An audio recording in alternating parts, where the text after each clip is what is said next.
La prueba la vamos a revisar, a ver si la revisamos a fin de, antes de terminar. Y hoy día seguimos con un ciclo nuevo, con el ciclo de, seguimos con los lentes para ver la Biblia, pero los lentes los habíamos separado en dos partes, en dos series de 6 clases. Y hoy día vamos a ver la, que sería la parte 7 de lentes, con la lección 1 del segundo tema. Nos referimos a la verdad.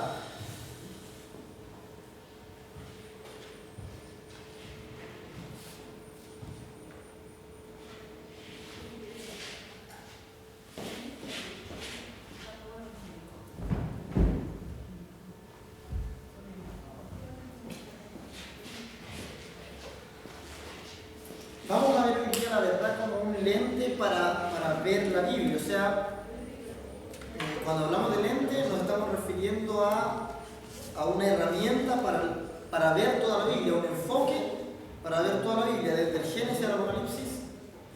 Cada uno de los lentes que vamos viendo es un acercamiento que vamos teniendo hacia la Biblia completa. Ya es una forma de mirar la Biblia completamente. Cada uno de los lentes que vemos es como un enfoque nuevo que le estamos dando para ver la Biblia completamente. Entonces, vamos a ver hoy día que la verdad es un lente para ver la Biblia, un lente que nos permite descubrir la esencia de lo que la Biblia quiere decirnos. Vimos en cursos anteriores y definimos verdad. Definimos verdad como la palabra de Dios, ¿verdad? Amén. Jesús en Juan 17, Juan 17 dice, santifícalos en tu verdad, tu palabra es la verdad. El Señor Jesús ahí en ese pasaje está diciendo que la verdad se refiere a la palabra de Dios. El mismo Señor está diciendo, Padre, santifícalos en tu verdad, ¿verdad? Y dice, tu palabra es la verdad. Entonces la palabra de Dios es la verdad. Pero más profundo aún, la verdad se refiere a la palabra de Dios que es traída o mediada por el Hijo.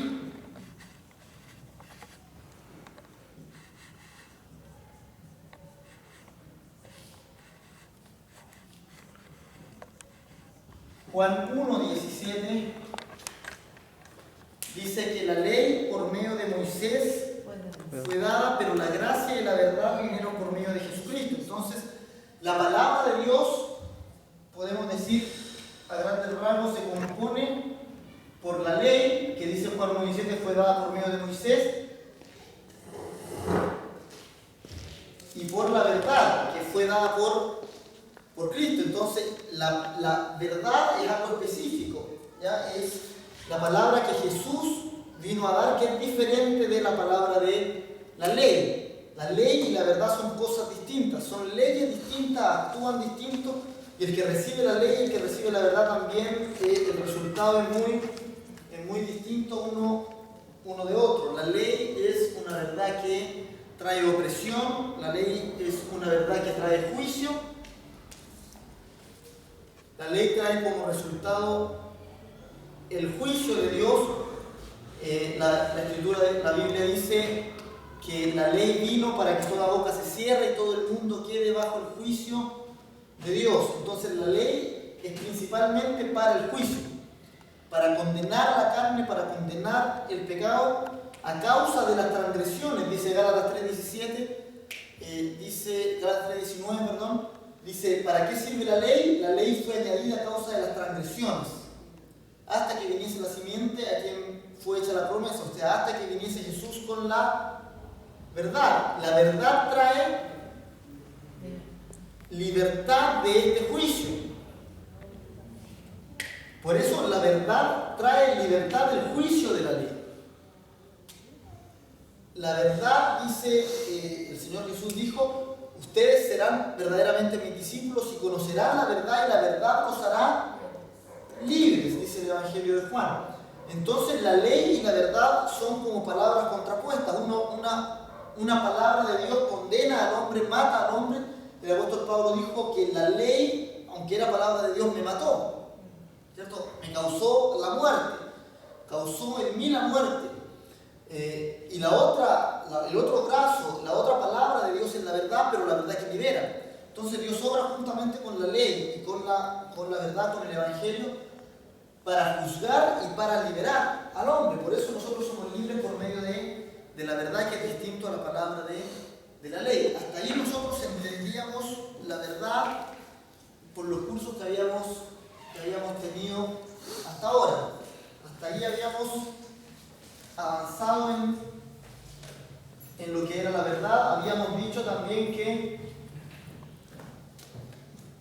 la ley fue mediada por los ángeles y que la verdad fue mediada por el Hijo. ¿Verdad? Vimos la autoridad de la ley y la autoridad del Evangelio, también lo vimos en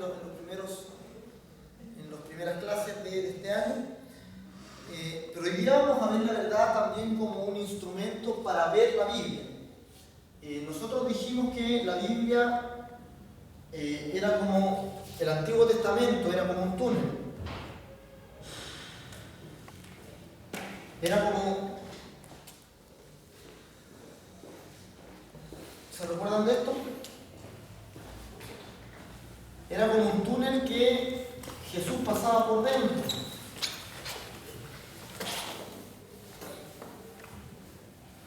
Esta es como la sección de este túnel, es mirándolo de esta forma.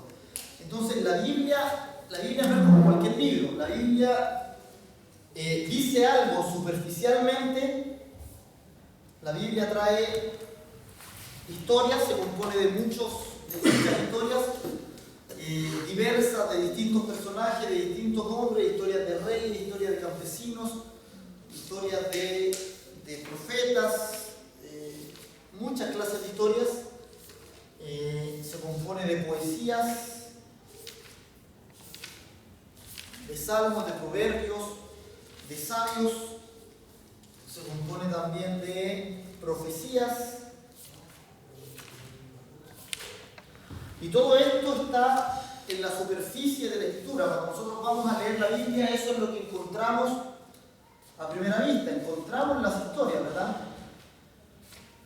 Encontramos las profecías. Y encontramos libros poéticos, ¿verdad? Esto está en la superficie de la Escritura. Cuando nosotros vamos a la Biblia, abrimos la Biblia y leemos, lo primero que nos encontramos es con esto. En el Antiguo Testamento nosotros no estamos viendo a Jesús en primera vista. Cuando abrimos la Biblia no aparece la palabra Jesús en el Antiguo Testamento. Entonces todo el Antiguo Testamento, al parecer, no aparece Jesús. Como que no estuviera Jesús en el Antiguo Testamento viendo a primera vista la Escritura. Nos encontramos con historias, nos encontramos con todas estas cosas porque estamos viendo la superficie de la Escritura. Pero en la Biblia, el personaje central, que es Jesús, se mete por dentro del túnel y Jesús le da sentido a todas las historias. Se puede ver a Jesús mediante las historias, mediante la profecía, mediante el cascarón de la Biblia se puede ver a Jesús. Y para ver a Jesús en la Escritura hay que ir un poco más adentro, y eso lo hacemos con la herramienta que llamamos la verdad. Por eso la verdad nosotros la asimilamos a un endoscopio. El endoscopio es una herramienta que nosotros usamos para mirar por dentro del cuerpo. Cuando hay un tumor, cuando algo está como funcionando mal en el cuerpo, se usa un endoscopio para mirar por dentro del cuerpo qué es lo que está pasando. Entonces, la verdad hace que nosotros rompamos la cáscara de la Biblia, que es del Antiguo Testamento, que está compuesto por todos estos elementos, y podamos ver a Jesús que está dentro y que le está dando forma a toda la profecía, a toda la historia y a toda la poesía que vemos en la Biblia. Entonces la verdad nos permite ir más adentro que una mirada superficial de la Escritura. ¿Anda bien la prueba? Entonces, esta es como la naturaleza de la Biblia. La Biblia tiene esta naturaleza. El Antiguo Testamento es como el túnel donde Jesús va pasando por dentro. Y en Mateo 1.1 es cuando aparece, ¿no es cierto? Este Jesús que está escondido en todo el Antiguo Testamento aparece en Mateo 1.1, que Mateo 1.1 dice: principio del Evangelio de Jesucristo, hijo de David, hijo de Abraham. Por eso nosotros hablamos del tema principal de la Biblia, ¿verdad? Y una de las preguntas de la prueba era: ¿cuál es el tema principal de la Biblia? Y el tema principal de la Biblia era Jesús, que vino del seno del Padre, que vino por la casa de Abraham, por la casa de David, y ascendió al cielo. Ese es el tema principal de la Biblia, que es distinto a hablar del personaje principal. Entonces, si ponían solo Jesús en esa respuesta, no estaba bien. Entonces Jesús permea, como digo, todas las historias y todos los relatos de la Biblia. Y la verdad la venimos a conocer con Jesús. Por eso decimos: Jesús revela y da a luz para el entendimiento de todo el Antiguo Testamento. El Antiguo Testamento no se puede entender sin Jesús. No se puede entender cuál es la inspiración original del Espíritu Santo. ¿Qué es lo que el Espíritu Santo quiso decir cuando inspiró a los profetas a escribir, cuando inspiró a los historiadores a escribir? No se puede conocer la intención del Espíritu Santo sin la revelación de Jesús. Por eso que sin Jesús el Antiguo Testamento no tiene el sentido que Jesús le dio. El Señor Jesús le dijo a los fariseos, que eran expertos en la ley, le dijo: ustedes no han visto a Dios, nunca han visto su rostro, no han visto su aspecto, no han oído nunca su voz. Le dijo: ustedes no conocen a Dios. Si ustedes conocieran a Dios, me conocerían a mí. Si ustedes creyesen a Moisés, me creerían a mí, ¿verdad? Si ustedes le hicieran caso, si ustedes fueran hijos de Abraham, me amarían. ¿Por qué? Porque Abraham se alegró de ver mi día y lo vio y se gozó. Entonces ellos dijeron: aún no tienes 30 años, ya has visto a Abraham. Y entonces Jesús le dijo: antes que Abraham fuera, yo soy. O sea, Abraham está por causa de mí. La historia de Abraham. ¿Por qué está puesta la historia de Abraham ahí? Porque la historia de Abraham habla acerca de Jesús. La historia de Abraham es el camino de Jesús. Jesús pasó por la casa de Abraham. Jesús se mete dentro del túnel por la casa de Abraham. Dios escoge a Abraham para ser la familia por la cual va a venir el Hijo de Dios. Entonces Jesús entra por la casa de Abraham. Y esa es la historia. Por eso está la historia de Abraham en la Biblia. Por causa del Hijo de Dios. Toda la historia de Abraham también es un tipo, habla acerca de Jesús en el nacimiento sobrenatural de su hijo Isaac, en cómo nació Isaac, en el sacrificio de Isaac, en el cordero que está ahí para redimir la muerte de su hijo. En todas esas historias se ve al Señor Jesús, o la obra que el Señor Jesús iba a realizar más adelante. Allí en el libro también tienen el ejemplo. Es como que el Antiguo Testamento, todas las historias del Antiguo Testamento, que parecen historias aisladas, parecen historias sin un ordenamiento fuerte entre ellas, son como una planta de choclo. Entonces, así hacemos la comparación, y al final, ¿no es cierto?, de toda la planta lo que nos interesa a nosotros es el fruto. Y todo el tallo, las hojas, todo esto que es como lo más grande, lo más visible, todo esto cuando sirve para obtener el fruto al final. Pero una vez que obtenemos el fruto, ya esto lo podemos desechar. Ya esto pierde su valor. Entonces, así pasa con la Biblia. Todo esto que sería desde la planta, desde las raíces hasta arriba, vendría a ser el Antiguo Testamento. El Antiguo Testamento sirve para sostener el fruto. Y el fruto aparece en el Nuevo Testamento, que el fruto es Jesús. Entonces el Antiguo Testamento sostiene el fruto. O sea, nosotros por el Antiguo Testamento sabemos por qué tuvo que venir Jesús.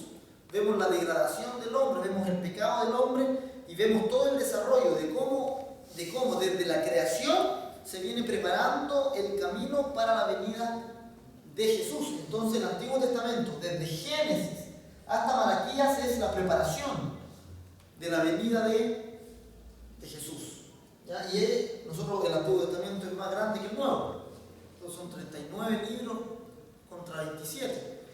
Entonces es más extenso el Antiguo Testamento. Ahí está el Antiguo comparado con el Nuevo. Es harto más grande el Antiguo, ¿verdad? Pero aquí en el Nuevo recién aparece el fruto. Todo esto está para sostener el fruto que aparece en el Nuevo, ¿verdad? Y una vez cuando uno obtiene el fruto del Nuevo, todas las historias del Antiguo Testamento ya pierden su valor por sí solas, pierden sentido por sí mismas, si no las conectamos con el fruto. Entonces nosotros a veces uno en la vida de fe se centra en las hojas y se pone a mirar las hojas, detenidamente la hoja, qué pasa con esta hoja, este tallo, ¿cierto? Ve la vida, por ejemplo, esta hoja es la vida de David. Y uno se centra en la vida de David, como que fue bueno, que fue valiente, que luchó, ¿cierto? Entonces uno se puede centrar en esta hoja, pero la hoja por sí sola no le va a dar vida, porque la vida eterna no está en esta sección, la vida eterna está en el fruto. En todo esto no hay vida, no es alimento para el Espíritu. El alimento del Espíritu viene con el fruto, viene con la verdad. Las hojas nos deben dirigir hacia el fruto. Todo el tallo nos debe dirigir hacia el fruto. Por eso Pablo dice, la ley era un ayo para llevarnos a Cristo. Pero si la ley no nos lleva a Cristo, entonces la ley no tiene sentido. La ley nos va a matar. Entonces si nos quedamos en las hojas vamos a obtener muerte. Si nos quedamos en las historias del Antiguo Testamento, no vamos a poder mirar al fruto y vamos a caer en el mismo error que cayeron los fariseos, que el Señor les dijo, ustedes escudriñan la Escritura, pero no vienen a mí para tener la vida. Entonces ustedes quedan bajo la muerte porque aunque escudriñan la Biblia no los lleva a mí. Entonces si la Biblia no los lleva a Jesús, van a ir a la Biblia. No sirve la Biblia si la Biblia no nos lleva a Jesús. Ya la vida eterna no la obtenemos por leer la Biblia solamente. La obtenemos porque la Biblia nos lleve al fruto que es Jesús. Entonces todo esto que es bien abundante y es bien frondoso, algunos se quedan solo dando vuelta acá y no van nunca al fruto. Entonces ese error no debemos cometer, nuestros ojos tienen que estar centrados en el fruto. El apóstol Pablo decía, puestos sus ojos en Jesús, el autor y consumador de la fe, el que inicia y el que termina la fe. El autor y el consumador de la fe. Todo esto está por causa de Jesús. Por Él, por medio de Él y para Él fueron creadas todas las cosas, visibles e invisibles, tronos, dominios, principados, potestades. Todo fue hecho para Él, por Él y por medio de Él. Entonces la verdad es un instrumento que nos permite ver el fruto en todo el proceso. O sea, a cualquier parte que nosotros vayamos de la Biblia, si nosotros no miramos el tallo, si nosotros miramos una hoja, la verdad es el instrumento que nos permite mirar al fruto por medio de esa hoja. La verdad nos va a permitir ir a cualquier parte de la Biblia y poder mirar a Jesús ahí. En cualquier lugar, en cualquier historia, nosotros vamos a poder mirar a Jesús ahí. Ya les hablé de la historia de Abraham, de Isaac, ¿verdad? De todos ellos. ¿Se acuerdan ustedes Rebeca cuando le dice a Jacob que vaya y que tome la bendición de su padre?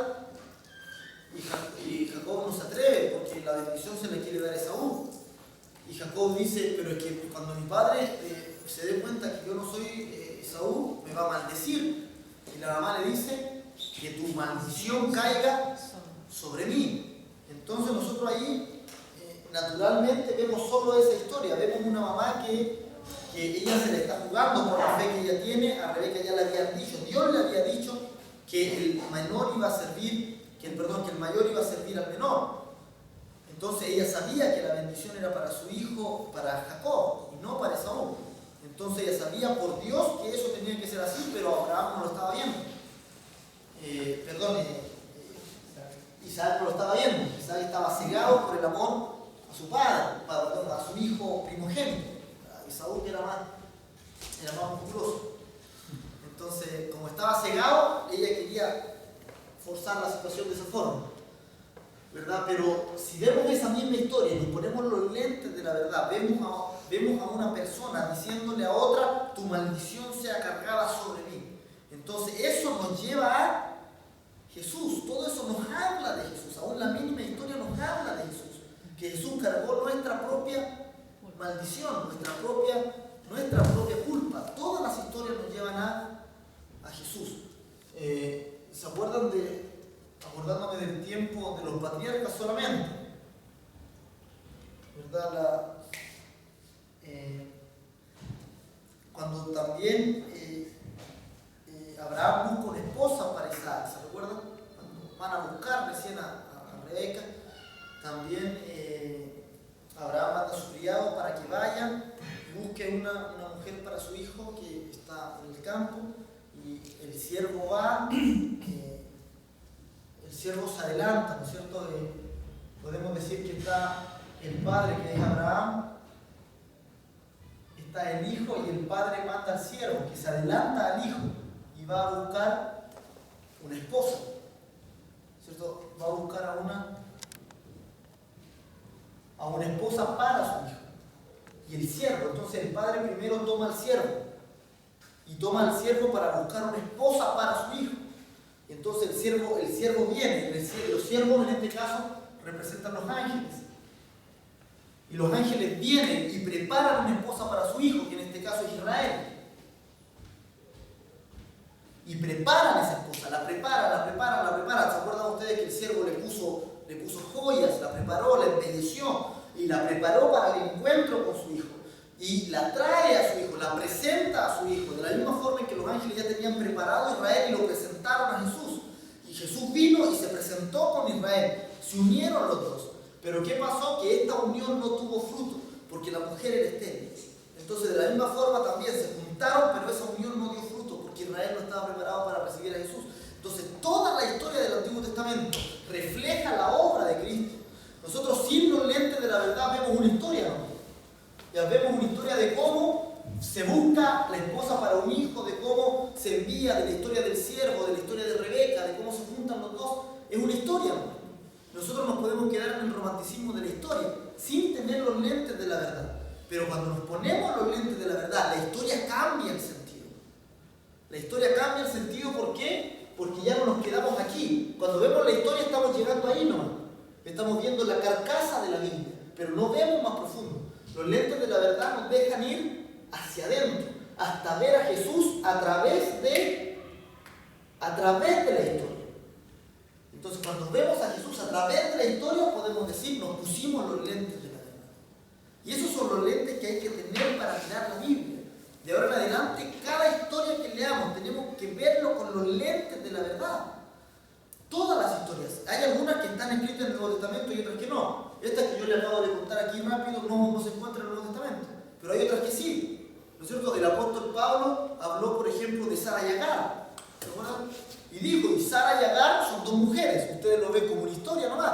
Pero dijo, Sara y Agar es una alegoría, dice Gálatas capítulo 4. Dice, donde una dice es el monte Sinaí y el otro es el monte de Sión. Una da hijos para esclavitud y la otra da hijos para libertad. Son dos mujeres y son dos montes y son dos pactos, ¿verdad? Un pacto trae hijos para esclavitud y el otro, que es el hijo de la esclava, y los otros son los hijos de la libre. Entonces también Pablo dijo, Sara y Agar no son solo una historia. Están mostrando la obra de Dios en el hijo, de traer primero hijos de esclavitud y después hijos de libertad. Entonces también el apóstol Pablo se puso los lentes de la verdad cuando él se encontró con Jesús ahí camino a Damasco.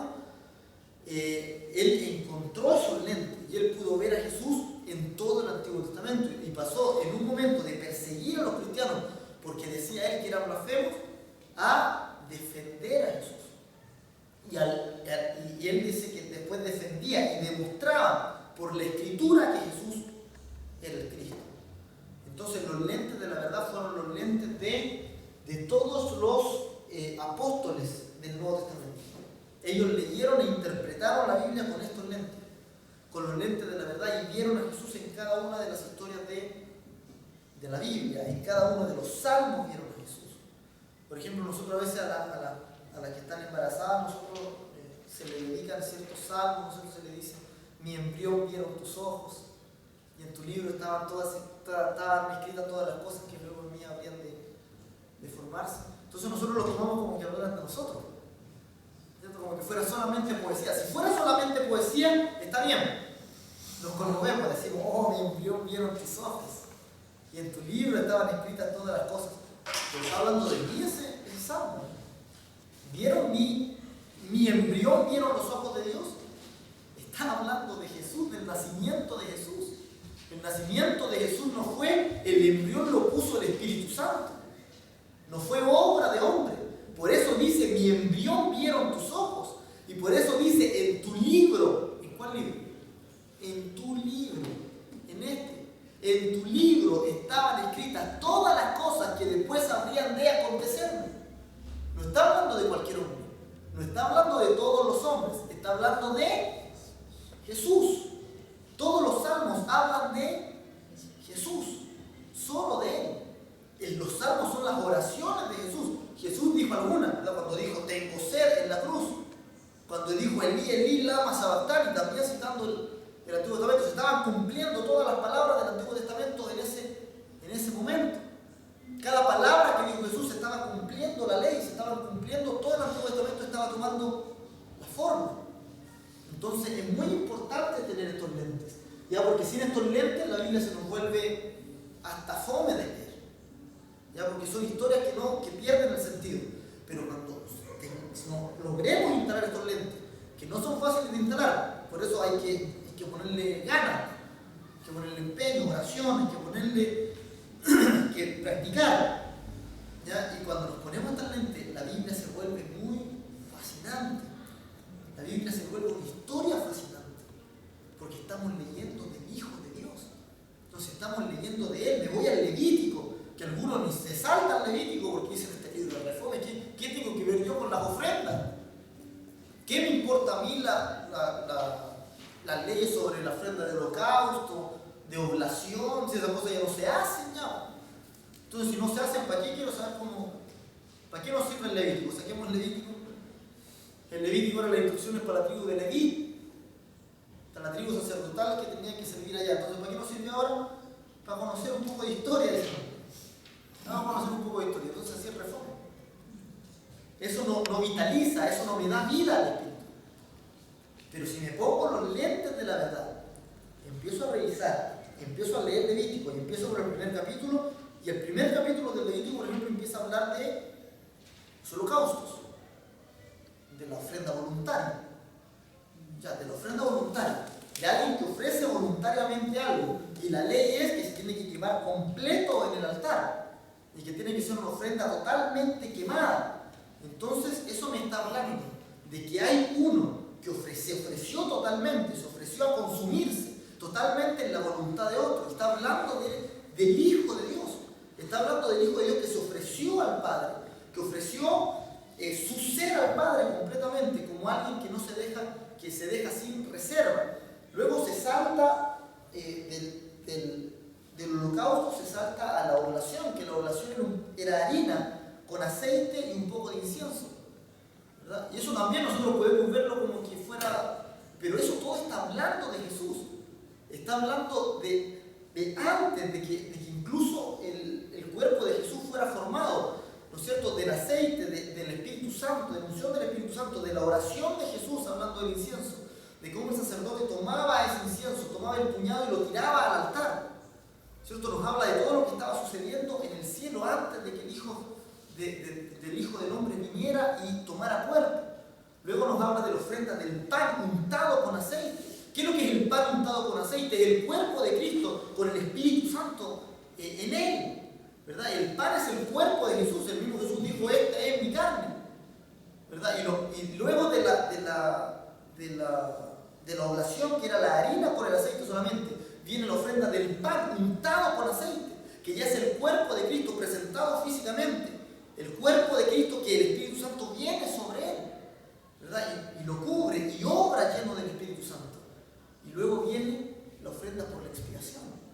Y la ofrenda por la expiación es distinta a todas las demás ofrendas, porque es una ofrenda para el perdón del pecado. Y dice que uno le pone las manos y el pecado de la persona pasa al animal. Y el animal no es sacrificado en el altar porque no es digno del altar, y es llevado fuera del campamento y quemado en el lugar de las cenizas. Y eso nos está hablando de la muerte de Jesús. Que Jesús iba a cargar el pecado de la humanidad y iba a morir fuera de la ciudad, que no murió en Jerusalén, murió fuera de la ciudad, dice el libro de Hebreos.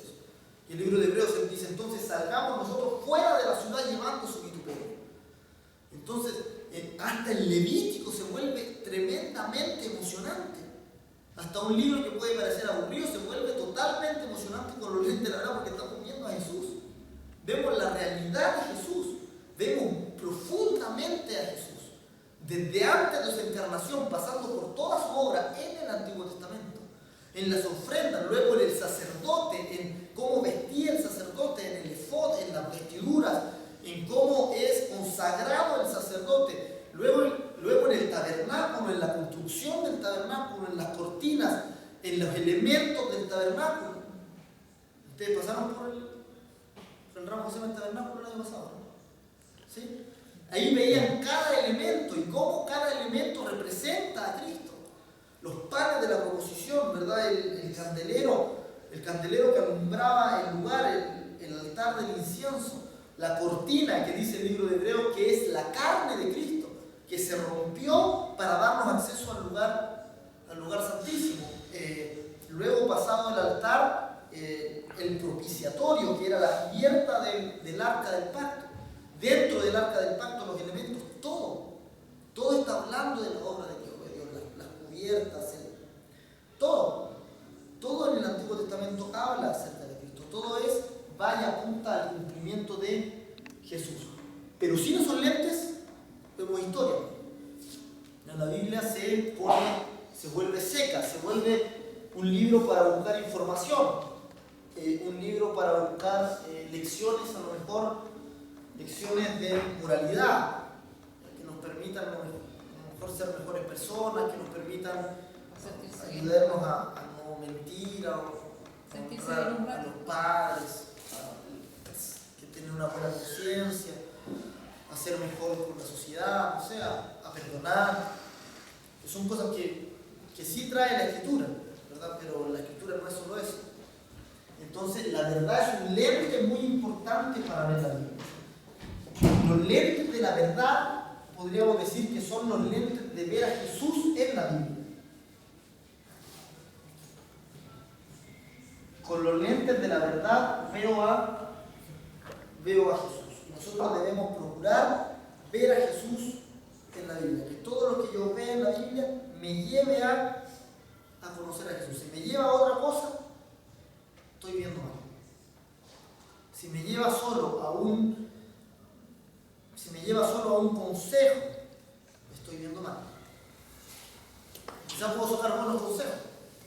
A veces ustedes mismos han escuchado, de repente se hacen predicaciones que no terminan en Jesús, terminan solo en buenos consejos para la gente. Se habla, por ejemplo, de la santidad de José, de cómo José arrancó de la mujer que quería acostarse con él, la esposa de Potifar, y se sacan lecciones de santidad. Pero eso no es un mensaje cristiano, es un mensaje moral. Podemos sacar, por ejemplo, de la historia de David también su valentía, su arrojo, ¿verdad? De cómo todos temblaban de miedo, pero David vino ahí y siendo pequeñito no tuvo miedo y se atrevió a enfrentar a Goliat. Y alguien pequeño pudo derrotar a un gigante. Entonces yo les puedo decir a ustedes pueden derrotar a los gigantes y ustedes pueden salir todos aleonados de aquí para enfrentar sus problemas. Está bien. Pero si no lo llevo a Jesús, no lo llevo a la fe de Jesús y lo dejo ahí, ese mensaje no les va a dar vida. No estoy yendo al fruto. ¿Verdad? A veces se toma un mensaje así y es mejor. Cuando son mensajes así es mejor que lo venga a dar un rabino. A lo mejor invitamos al rabino de Concepción, a la sinagoga, que él nos venga a hablar de la vida de David mejor. Él la conoce mejor. Entonces los judíos conocen hasta, tienen más cosas. Tienen interpretaciones, tienen leyendas, cosas que pueden enriquecer quizás mucho mejor si yo les viniera a hablar solo de José. ¿Verdad? Si solo les vengo a hablar de la vida de un personaje del Antiguo Testamento y no voy a llegar a Jesús, es mejor que se metan a la sinagoga. Ahí van a conocer más, mejor, con un rabino que con un cristiano. ¿Cuál es la diferencia en la enseñanza cristiana? Que la enseñanza cristiana toma a José y llega a Jesús. Y muestra a Jesús por medio de José. Que toma a Abraham y muestra a Jesús por Abraham. Que toma a David y muestra a Jesús como David. Muestra el reinado de David, pero el reinado de David tiene una característica. Que Dios le dijo al reinado, Dios le dijo al rey David. Lean ustedes ahí en Samuel. Samuel le dice al rey David: yo voy a poner a tu hijo y él va a ser rey para siempre.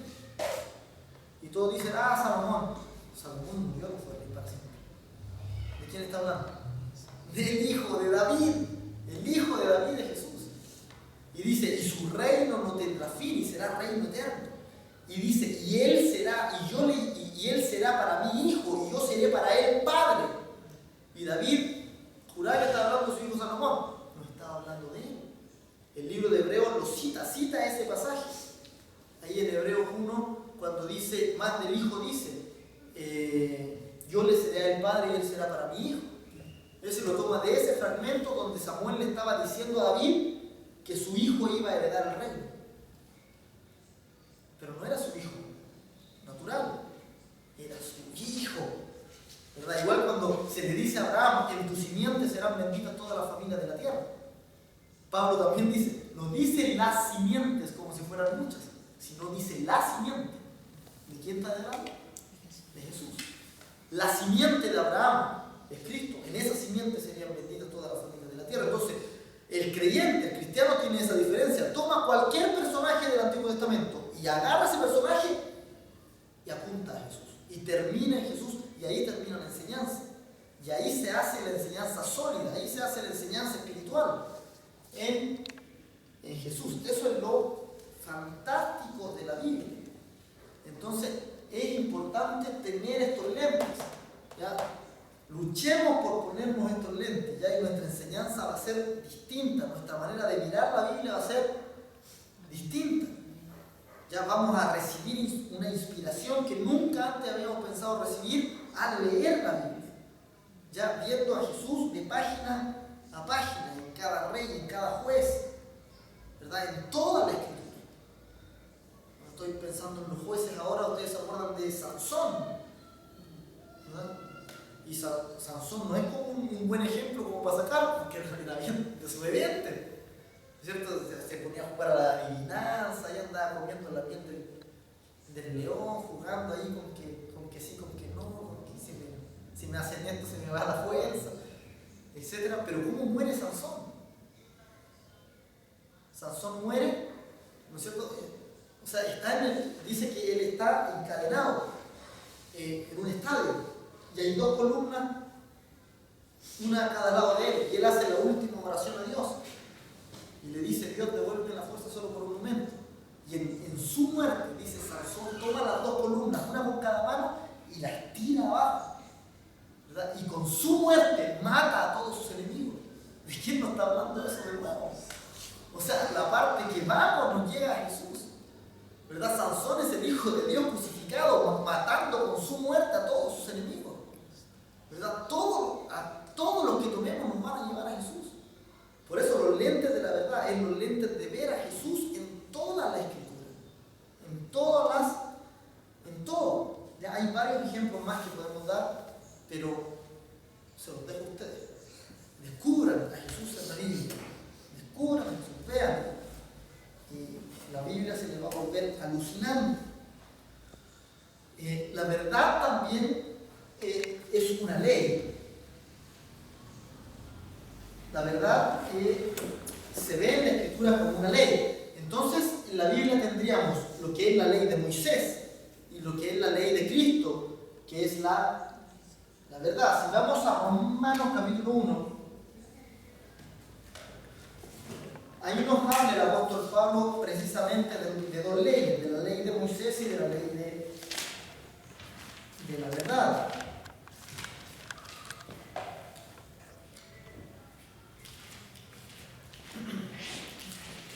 Romanos capítulo 1. Romanos capítulo 8. Romanos capítulo 8. Romanos 8:2.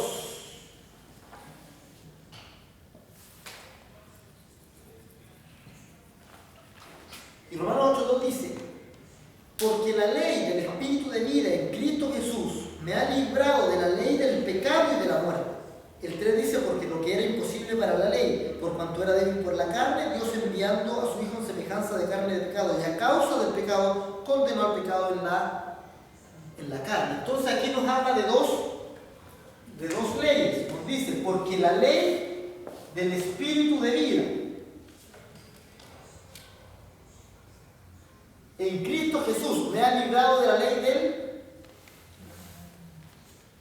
pecado y de la muerte. Entonces, aquí Pablo está hablando de la ley, y a la ley de Moisés Pablo le llama la ley del pecado y de la muerte, porque la ley de Moisés era la ley que juzgaba el pecado, juzgaba la carne, condenaba el pecado y condenaba al pecador. Entonces, por eso, al condenar el pecado traía la muerte del pecador.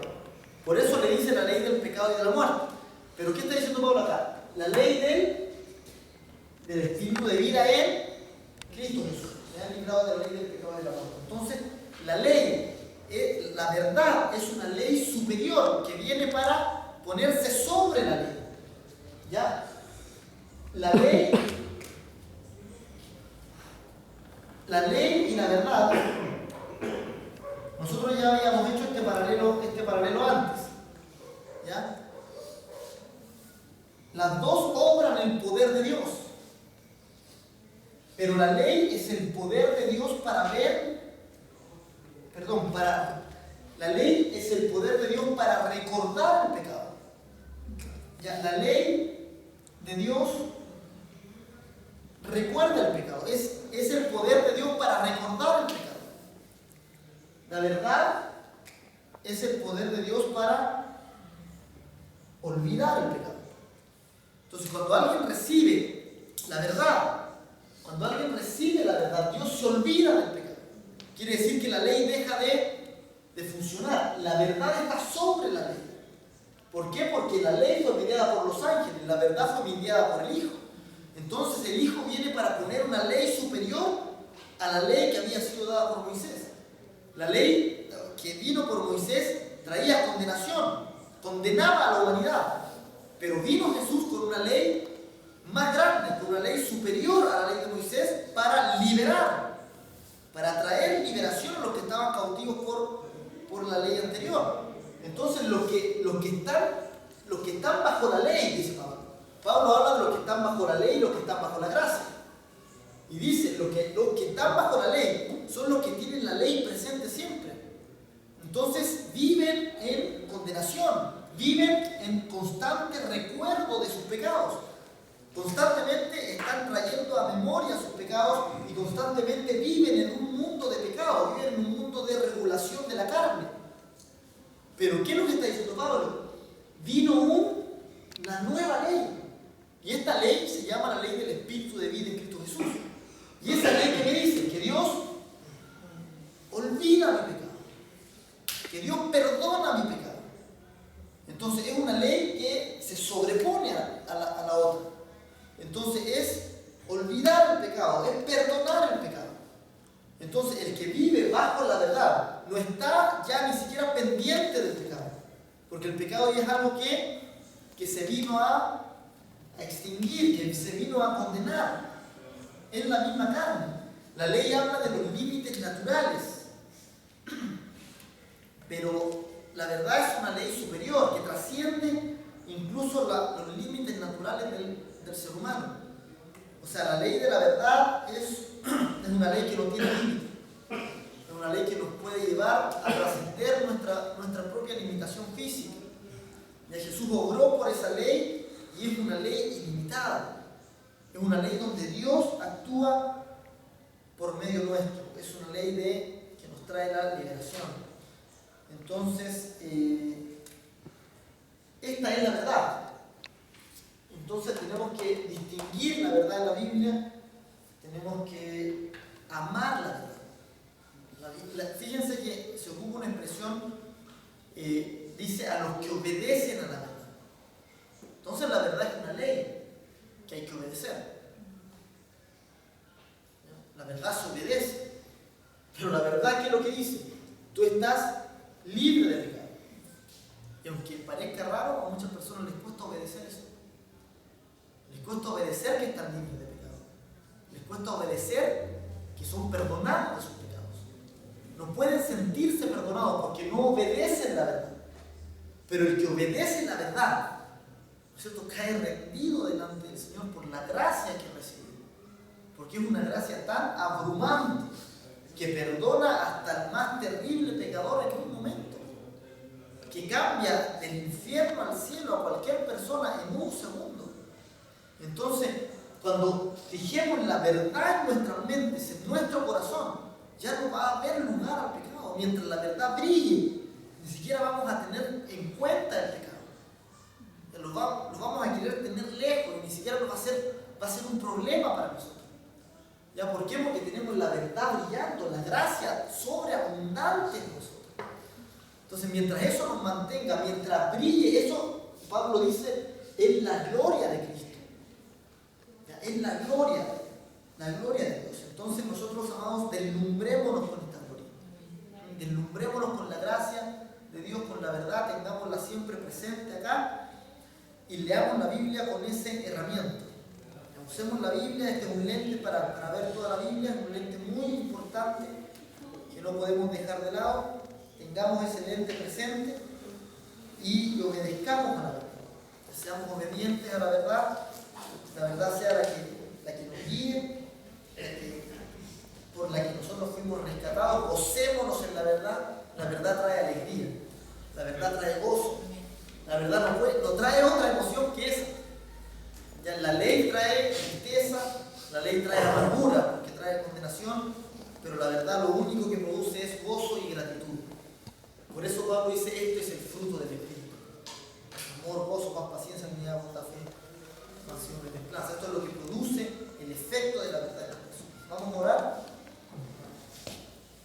Oremos al Señor para que Él nos dé la gracia de mirar con estos lentes, que podamos instalar estos lentes en nuestro espíritu para mirar toda la Escritura con los lentes de la verdad y podamos vivir por esa verdad.